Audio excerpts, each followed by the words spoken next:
सोचिए जरा दोस्तों, एक सभा जिसमें बैठे हैं समस्त महारथी, भीष्म पितामह, द्रोणाचार्य, कर्ण, दुर्योधन और स्वयं धर्मराज युधिष्ठिर।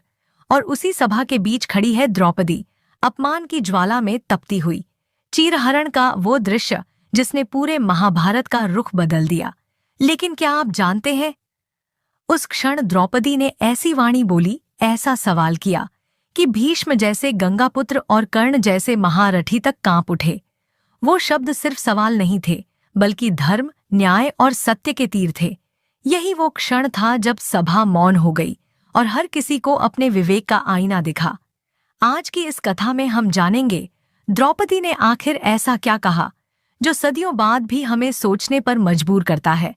इसलिए वीडियो को अंत तक जरूर देखिए, क्योंकि ये गाथा सिर्फ महाभारत की नहीं, बल्कि धर्म और अधर्म की सबसे बड़ी परीक्षा है।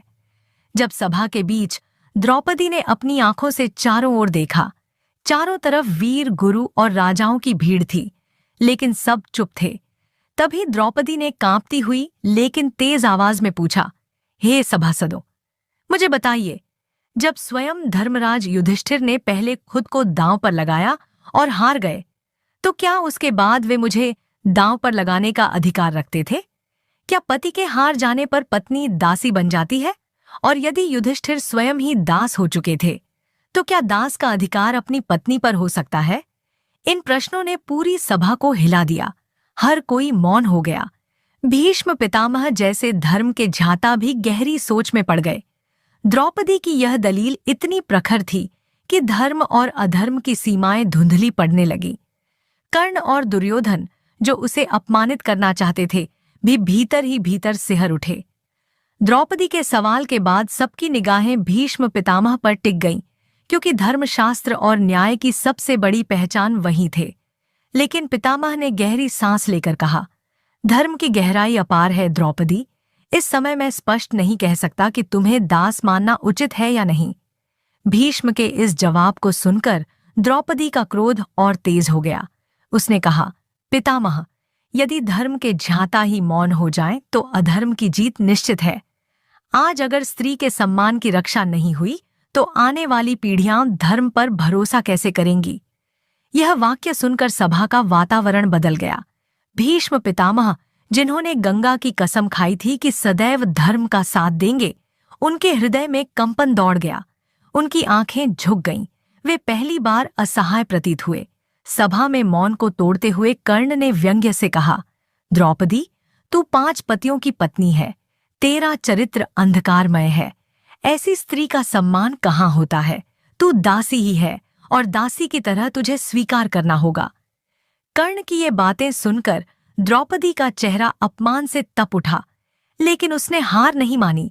दृढ़ स्वर में बोली, कर्ण, वीरता का अर्थ सिर्फ शस्त्र चलाना नहीं, बल्कि धर्म की रक्षा करना भी है। आज तू मेरे चरित्र पर प्रश्न कर रहा है, पर याद रख, स्त्री का अपमान करने वाला चाहे कितना ही बड़ा योद्धा क्यों न हो, उसका नाम कभी आदर से नहीं लिया जाएगा। मैं दासी नहीं हूं, मैं सम्राज्ञी हूं, और एक पत्नी का सम्मान ही उसके पतियों का सम्मान है।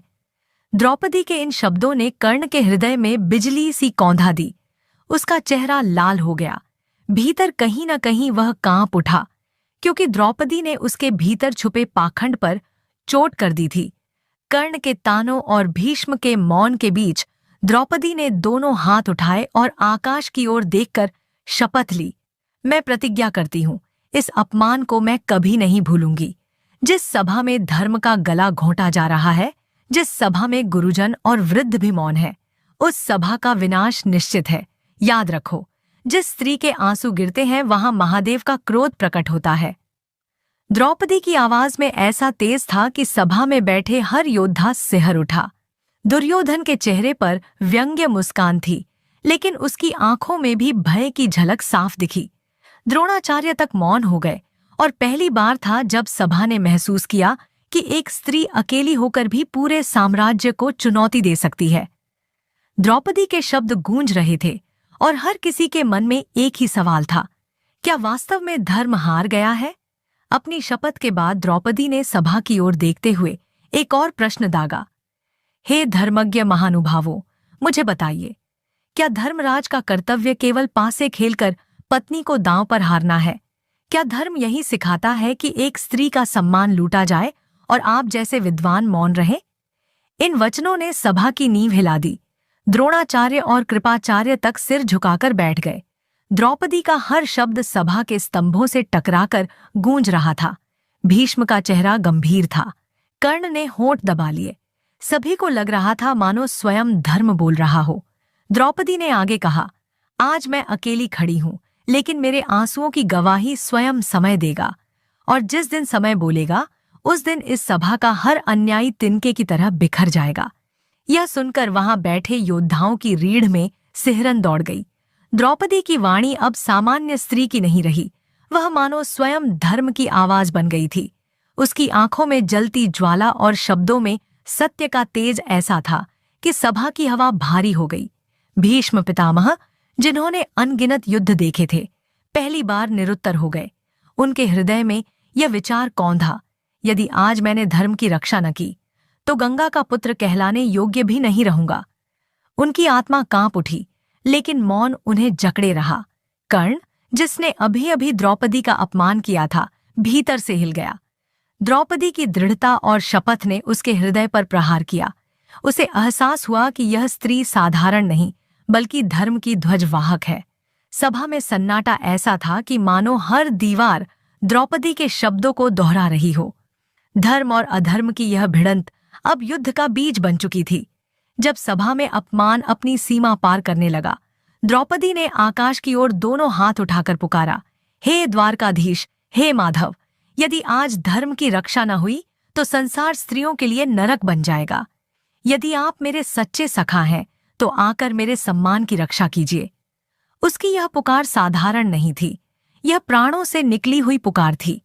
और तभी सभा में अद्भुत चमत्कार हुआ। दुर्योधन का आदेश सुनकर जब दुशासन द्रौपदी का चीर खींचने लगा तो वस्त्र कभी समाप्त ही नहीं हुए। जितना खींचा गया उतना ही बढ़ता गया। यह दृश्य देखकर पूरी सभा दंग रह गई। कर्ण के हाथ कांप उठे, भीष्म की आंखें नम हो गईं। सबने समझ लिया कि द्रौपदी अकेली नहीं है, उसके साथ स्वयं कृष्ण खड़े हैं। यह क्षण इतिहास में धर्म की सबसे बड़ी विजय के रूप में दर्ज हो गया। जब भीष्म, द्रोण और कर्ण अपनी शक्ति दिखाने के लिए तैयार थे, द्रौपदी ने एक अंतिम प्रहार किया। उसने गहरी सांस लेकर कहा, यदि न्याय और धर्म का कोई मूल्य है तो इसे मुझे अपमानित करने वाले इस सभा में दिखाइए। आज मेरे शरीर पर आघात किया गया, लेकिन मेरे मन और आत्मा पर नहीं।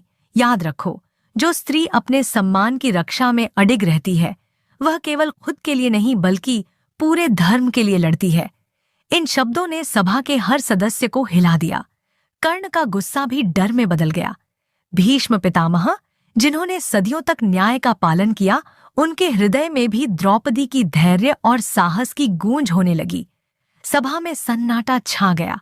हर योद्धा, हर गुरु, हर राजा यह सोचने पर मजबूर था, क्या असली वीरता केवल हथियार चलाने में है या धर्म और न्याय के लिए खड़े होने में भी? दोस्तों, द्रौपदी का यह चीरहरण सिर्फ अपमान की घटना नहीं थी, बल्कि धर्म, साहस और सत्य की परीक्षा थी। उसने हमें सिखाया कि असली वीरता केवल युद्ध में नहीं, बल्कि अपने सम्मान, अपने सिद्धांत और अपने धर्म के लिए खड़े होने में है। द्रौपदी की वाणी ने दिखाया कि जब सत्य और न्याय की पुकार उठती है तो बड़े से बड़े योद्धा भी कांप उठते हैं। आज भी यह कथा हमें सोचने पर मजबूर करती है। क्या हम अपने धर्म और मूल्यों के लिए उतने ही साहसी हैं? क्या हम अधर्म के सामने मौन रह जाते हैं या खड़े होकर न्याय की राह चुनते हैं? यदि आपको यह गाथा पसंद आई तो वीडियो को लाइक जरूर करें, अपने मित्रों के साथ शेयर करें और ऐसे रहस्यमयी और प्रेरक कथाओं के लिए हमारे चैनल को सब्सक्राइब करना न भूलें। कमेंट में बताइए, आपको द्रौपदी की कौन सी बात सबसे ज्यादा प्रभावशाली लगी। धन्यवाद। जय श्री कृष्ण।